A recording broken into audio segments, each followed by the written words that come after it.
ኢትዮጵያ የምትገኝበት ጂኦፖለቲካዊ ከባቢ ዛሬም እንደትናንቱ የዓለም አይን ማረፊያ ሆኖ ይገኛል። ከሜዲትራኒያን ባህር ቀጥሎ በዓለም ታሪክ ላይ በሚደረጉ የንግድና ልዩ ልዩ እንቅስቃሴዎች የሚጠቀሰው ቀይ ባህር ነው። በዚህ ቀጠና ላይ የበላይነት መያዝ ዓለም አቀፍ ፖለቲካና ኢኮኖሚ ላይ ትልቅ ትርጉም እንዳለው ይታመናል።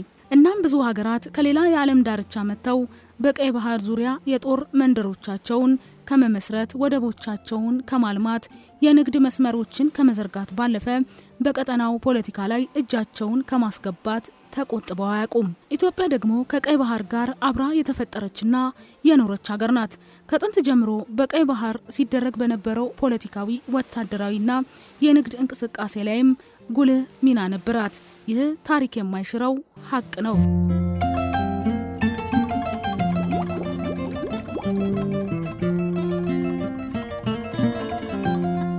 የኢትዮጵያን ተሳትፎ ከሌሎቹ ሀገራት ለየት የሚያደርገው የፖለቲካም ሆነ የኢኮኖሚ ፍላጎቶች ምንጭ ከቀይ ባህር ጋር ካላት ቅርበት ጋር የተያያዘ መሆኑ ነው።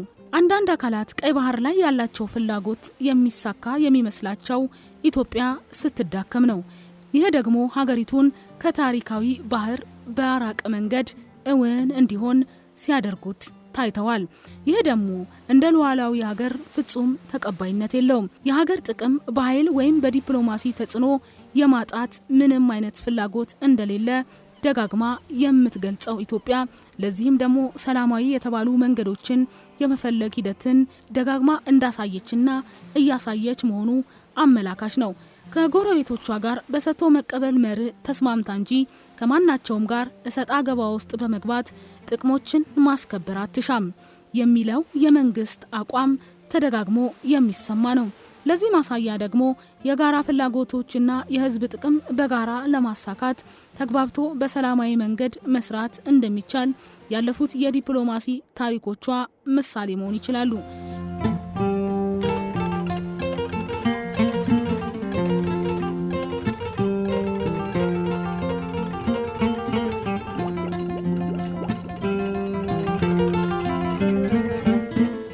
ኢትዮጵያ በቀይ ባህር አካባቢ ካላት ጂኦፖለቲካዊ ጠቀሜታ ባለፈም የአባይ ዋና ምንጭ በመሆኗም የአፍሪካን ቀንድና የሰሜን ምስራቅ አፍሪካ ሁኔታ የመወሰን አቅም አላት። ከግሪክ ስልጣኔ ዘመን ጀምሮ አውሮፓውያንና እስያውያን ኢትዮጵያን ለመጎብኘት ከገቡበት ምክንያቶች አንዱ የአባይን ምንጭ ለማወቅና ለመቆጣጠር እንደሆነ የታሪክ መዛግብት ያስረዳሉ። በእነዚህ በሁለቱ ጂኦፖለቲካዊ ምክንያቶች የተነሳ ኢትዮጵያ በአፍሪካ ቀንድ ብሎም በአፍሪካ አህጉር ደረጃ ጠንካራ የሆነች ከመጣች ጥቅማቸው የሚነካ የሚመስላቸው አካላት ስጋት ውስጥ ሊገቡ እንደሚችሉ ግልጽ ነው። ኢትዮጵያን የሚያክል በቆዳ ስፋት፣ በህዝብ ብዛት፣ በጂኦፖለቲካዊ ሚና ግዙፍ የሆነች ሀገር በአራቱም አቅጣጫ በር የተዘጋባት ሀገር መሆኗ እስከ ዛሬም ድረስ የሚያስቆጭ ነገር መሆኑ አያከራክርም።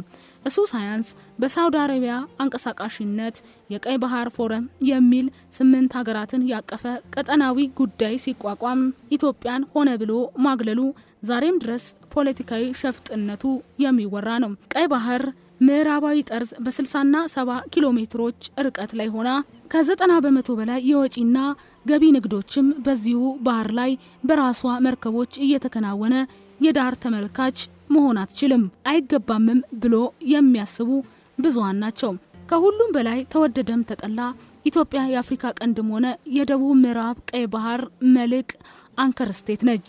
ኢትዮጵያ ከቀይ ባህር ጋር ትዋሰንበት የነበረው ሰሜናዊ ግዛቷ ኤርትራ በ1991 ከተገነጠለች በኋላ ወደብ አልባ ሆናለች።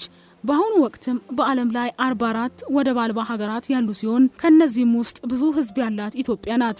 በኤርትራ ነጻነት ማግስት ኢትዮጵያን ይመራ የነበረው የኢትዮጵያ ህዝቦች አብዮታዊ ዲሞክራሲያዊ ግንባር ኢህአዴግ ወደብ እንደ ነዳጅና ሌሎች እቃዎች ሁሉ ከዓለም አቀፍ ገበያ በግዢ የሚገኝ ሸቀጥ ነው የሚል አቋም ነበረው። ይሁን እንጂ የቀይ ባህር ጥያቄ በሰፊው የኢትዮጵያ ህዝብ በሊቃኑ ምሁራኑ ተቃውሞ ፖለቲካ ውስጥ ዋነኛ ተዋናይ በነበሩ ኃይሎች ዘንድ አጀንዳ መሆኑን ቀጥሎ ዛሬ ደርሷል።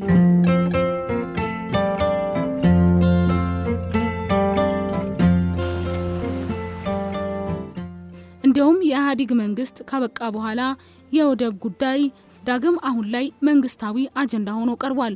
በቀይ ባህር ቀጠና እየታዩ ያሉ ጂኦፖለቲካዊ ለውጦች እንዲሁም የጅቡቲ ወደብ የኢትዮጵያን ሎጂስቲክስ ፍላጎት በብቸኝነት ሊያሟላ አለመቻል ኢትዮጵያ ከቅርብ ጊዜያት ወዲህ በቀይ ባህር ላይ ያላትን ጥያቄ ቀዳማዊ ብሔራዊ አጀንዳ ለማድረጓ ምክንያቶች ናቸው። በታሪክ ተመዝግቦ እንደምናገኘው የአፍሪካ ቀንድ ከቀደመው ኦቶማን ቱርክ እስከ ሶቪየት ህብረትና ምዕራባውያን ፍጥጫ ብሎም ከቅርብ ጊዜ ወዲህ ደግሞ የባህረ ሰላጤ ሀገሮችና ኢሲያዊቷ ቻይናን ጨምሮ ሌሎች ተጽዕኖአቸው እየበረታ መጥቷል። ይህ የሆነበት አብይ ምክንያት ወሳኝ የዓለም አቀፍ ንግድ መስመር መሆኑ ነው። በአንድ በኩል ህንድ፣ ቻይናና ጃፓን የውጭ ንግዳቸውን በባቤል መንደብ በኩል ወደ አውሮፓ ለማስገባት ሲጠቀሙበት፣ በሌላ በኩል ደግሞ የባህረ ሰላጤው ሀገራት ማለትም የተባበሩት አረብ ኤምሬቶችና ሳውዲ አረቢያ የኤደንን ባህረ ሰላጤ የባቤል መንደብና የቀይ ባህር መስመሮችን ነዳጅ፣ የተፈጥሮ ጋዝ ያጓጉዙበታል።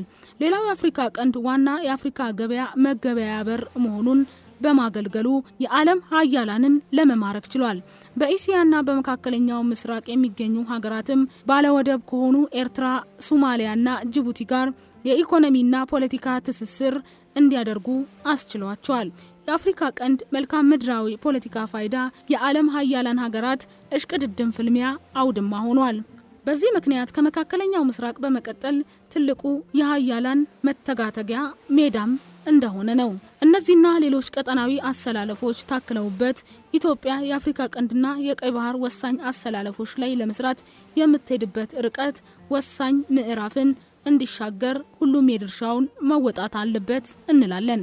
የዛሬው የመልሕቅ ዝግጅታችን አበቃ።